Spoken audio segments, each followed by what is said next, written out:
കനത്ത കാറ്റിലും മഴയിലും വിഴിഞ്ഞത്ത് വീടിന്റെ മേൽക്കൂര പറന്നു.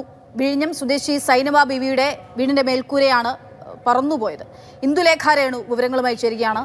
ഇന്ദു, കഴിഞ്ഞ ദിവസം നഗരത്തിന്റെ പല ഭാഗങ്ങളിലായി കനത്ത കാറ്റ് അനുഭവപ്പെടുന്ന സാഹചര്യം ഉണ്ടായിരുന്നു. ഇതിപ്പോൾ എപ്പോഴാണ് ഇങ്ങനെ ഉണ്ടായത്? പ്രദേശത്ത് കാറ്റും മഴയൊക്കെയാണോ? പക്ഷേ ഇത്തരത്തിൽ മേൽക്കൂര പറന്നു പോകുന്ന വാർത്ത തുടർച്ചയായി വന്നുകൊണ്ടിരിക്കുകയാണ്. വീടുകൾക്ക് കേടുപാടുകൾ സംഭവിക്കുന്ന വാർത്തയും ഇതുപോലെ കഴിഞ്ഞ കുറച്ചധികം ദിവസങ്ങളായി വന്നുകൊണ്ടിരിക്കുകയാണ്. ഇന്നിപ്പോൾ വിഴിഞ്ഞം സ്വദേശിയായിട്ടുള്ള സൈനബ ബീവിയുടെ വീടിന്റെ മേൽക്കൂരയാണ് പറന്നു പോയിരിക്കുന്നത്. ഒരു വലിയ അപകടം ഭാഗ്യം കൊണ്ട് ഒഴിവായി എന്ന് വേണമെങ്കിൽ പറയാം. കാരണം ഈ സൈനബ ബീവി വീടിനുള്ളിൽ ഉണ്ടായിരുന്നു. ഇവരെന്തോ വലിയൊരു ശബ്ദം കേട്ടുകൊണ്ടാണ് ഞെട്ടി ഉണരുന്നത്.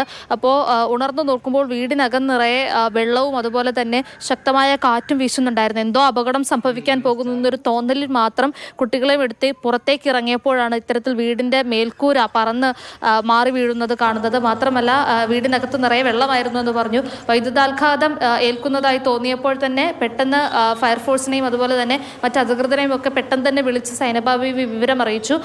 ഇവരെല്ലാവരും തന്നെ സ്ഥലത്തെത്തി വേണ്ടുന്ന കാര്യങ്ങളൊക്കെ ചെയ്തു കൊടുത്തു. MLA അടക്കമുള്ളവർ എത്തി വീട് സന്ദർശിച്ചു.